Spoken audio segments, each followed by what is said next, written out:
Hi guys, welcome back to my YouTube channel that is Swapna's Tutorial. So ನೀವಿನ ನನ್ನ ಚಾನಲ್ಗೆ subscribe ಆಗಿಲ್ಲ ಅಂದರೆ please subscribe ಆಗಿ ವಿಡಿಯೋಸ್ನ like ಮಾಡಿ ಶೇರ್ ಮಾಡಿ ಹಾಗೆ ಕಮೆಂಟ್ ಮಾಡಿ. ಸೊ ಈ ಒಂದು ವಿಡಿಯೋದಲ್ಲಿ ನಾನು ಚಾಪ್ಟರ್ 3 ಎಥಿಕ್ಸ್ ಇನ್ ಬ್ಯಾಂಕಿಂಗ್ನ ಎಕ್ಸ್ಪ್ಲೈನ್ ಮಾಡ್ತಿದ್ದೀನಿ.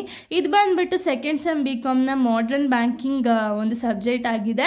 ಇದು ಪಾರ್ಟ್ 1 ವಿಡಿಯೋ ಆಗಿದೆ. ಓಕೆನಾ, ಆಲ್ರೆಡಿ ನಾನು ಚಾಪ್ಟರ್ 2ನ ಅಪ್ಲೋಡ್ ಮಾಡಿದ್ದೀನಿ. ಸೊ ಯಾರೆಲ್ಲ ಆ ವಿಡಿಯೋಸ್ನ ನೋಡಿಲ್ವೋ ಒಂದ್ಸತಿ ಆ ವಿಡಿಯೋಸ್ನ ನೋಡ್ಕೊಂಡು ಬಂದು ಈ ಒಂದು ವಿಡಿಯೋನ ನೋಡಿ, ಬಿಕಾಸ್ ನಿಮಗೆ ಕಂಟಿನ್ಯೂಷನ್ ಅನ್ನೋದು ಪ್ರಾಪರಾಗಿ ಸಿಗುತ್ತೆ ಅನ್ನೋ ಒಂದು ರೀಸನಿಂದ.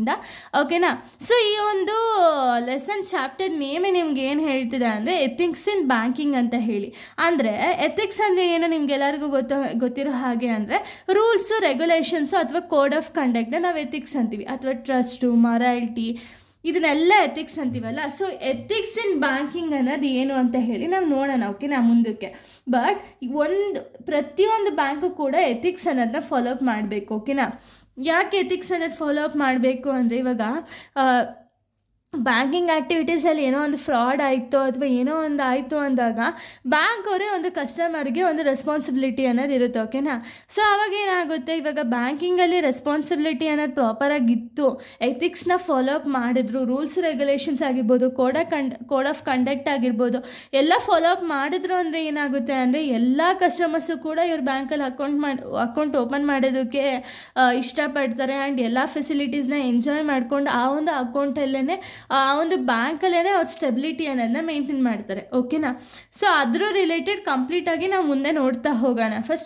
ಫಸ್ಟ್ ನಾವು ಬಿಸ್ನೆಸ್ ಎಥಿಕ್ಸ್ ಅಂದರೆ ಏನು ಅಂತ ಹೇಳಿ ತಿಳ್ಕೊಂಡು ಅದಾದಮೇಲೆ ಬ್ಯಾಂಕಿಂಗ್ ಎಥಿಕ್ಸ್ ಅಂದರೆ ಏನು ಅಂತ ಹೇಳಿ ತಿಳ್ಕೊಳ್ಳೋಣ. ಓಕೆನಾ, ಸೊ ಬಿಸ್ನೆಸ್ ಎಥಿಕ್ಸ್ ಅಂದರೆ ಏನು ಅಂದರೆ it refers to the principles and standard that guide the behaviour of individual and organisation in the business world. ಅಂದರೆ ಏನು, ಇದೊಂದು ಪ್ರಿನ್ಸಿಪಲ್ ಮತ್ತು ಸ್ಟ್ಯಾಂಡರ್ಡ್ಸ್. ಓಕೆನಾ, ಬಿಸ್ನೆಸ್ ಎಥಿಕ್ಸ್ ಅಂದರೆ ಏನು ಅಂದರೆ ಇದೊಂದು ಪ್ರಿನ್ಸಿಪಲ್ ಮತ್ತು ಸ್ಟ್ಯಾಂಡರ್ಡ್ಸ್.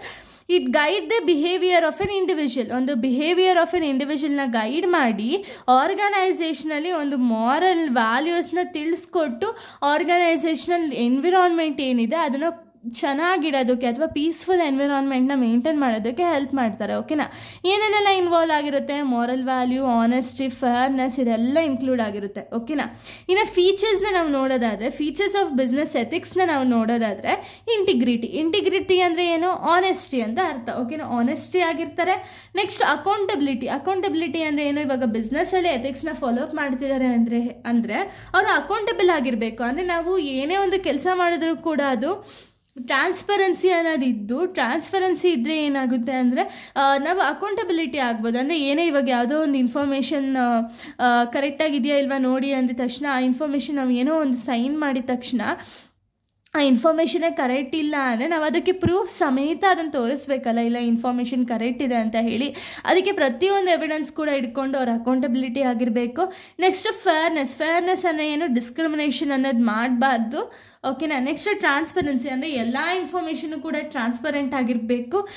ಯಾರಿಗೂ ಒಂದು ಹೈಡ್ ಮಾಡಿ ಇನ್ಫಾರ್ಮೇಷನ್ ಅನ್ನೋದನ್ನ ಇಟ್ಕೋಬಾರ್ದು. ಬಿಸ್ನೆಸ್ಸಲ್ಲಿ ಆಗಿರ್ಬೋದು ಎಲ್ಲೇ ಆಗಿದ್ರು ಹೈಡ್ ಮಾಡುವಂಥ ಒಂದು ಇನ್ಫಾರ್ಮೇಷನ್ನ ಮೇಂಟೈನ್ ಮಾಡಬಾರ್ದು.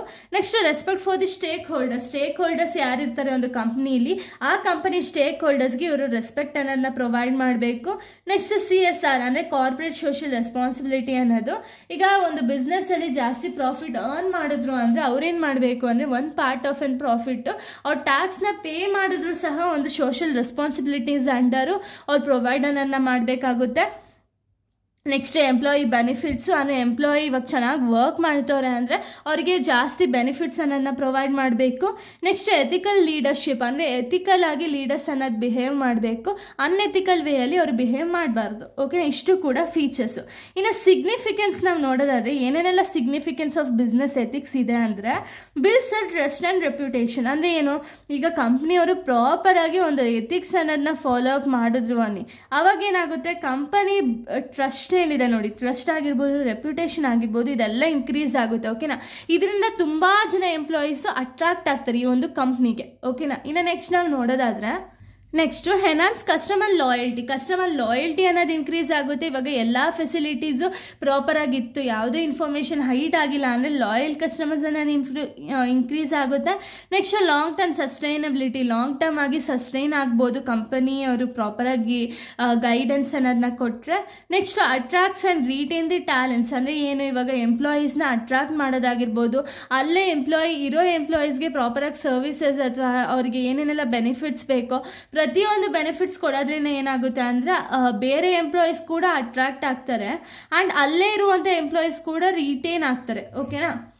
ಇನ್ನು ನೆಕ್ಸ್ಟ್ ಬಂದುಬಿಟ್ಟು ಪ್ರಮೋಟ್ ಫೇರ್ ಕಾಂಪಿಟೇಷನ್, ಅಂದರೆ ಏನು ಇವಾಗ ಕಂಪನಿಯಲ್ಲಿ ಒಂದು ಡಿಸ್ಕ್ರಿಮಿನೇಷನ್ ಅನ್ನೋದು ಮಾಡಲ್ಲ ಅಂದರೆ ಆಗ ಎಲ್ಲರೂ ಕೂಡ ಒಂದೇ ಥರ ಈಕ್ವಲ್ ಆಗಿ ಟ್ರೀಟ್ ಮಾಡಿದ್ರೆ ಏನಾಗುತ್ತೆ ಅಂದರೆ ಕಾಂಪಿಟೇಷನ್ ಅನ್ನೋದು ಇನ್ಕ್ರೀಸ್ ಆಗುತ್ತೆ ಆ್ಯಂಡ್ ಡಿಸ್ಕ್ರಿಮಿನೇಷನ್ ಅನ್ನೋದು ರೆಡ್ಯೂಸ್ ಆಗಿ ಆ್ಯಂಡ್ ಎಲ್ಲರೂ ಕೂಡ ಒಂದು ಪ್ರಾಡಕ್ಟ್ಸ್ನ ಬೈ ಮಾಡೋದಕ್ಕೆ ಒಂದು ಇನ್ಕ್ರೀಸ್ ಬೈಯಿಂಗ್ ಪವರ್ ಅನ್ನೋದು ಕೂಡ ಇನ್ಕ್ರೀಸ್ ಆಗುತ್ತೆ. ಇದರಿಂದ ಏನಾಗುತ್ತೆ ಅಂದರೆ ಕಾಂಪಿಟೇಷನ್ ಕೂಡ ಇನ್ಕ್ರೀಸ್ ಆಗಿ ಪ್ರಾಪರ್ ಕಾಂಪಿಟೇಷನ್ ಅನ್ನೋದನ್ನ ಅವರು ಪ್ರೊವೈಡ್ ಮಾಡ್ತಾರೆ.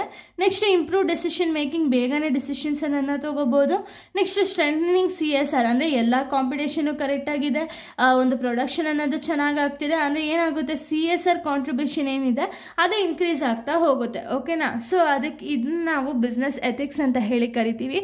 ಸೊ ಇಲ್ಲಿಗೆ ಒಂದು ವಿಡಿಯೋ ಅನ್ನೋದು ಕಂಪ್ಲೀಟ್ ಆಗುತ್ತೆ. ನೆಕ್ಸ್ಟ್ ವಿಡಿಯೋದಲ್ಲಿ ನಾನು ಬೇರೆ ಒಂದು ಟಾಪಿಕ್ನ ಎಕ್ಸ್ಪ್ಲೈನ್ ಮಾಡ್ತೀನಿ. So thank you guys, thanks for watching.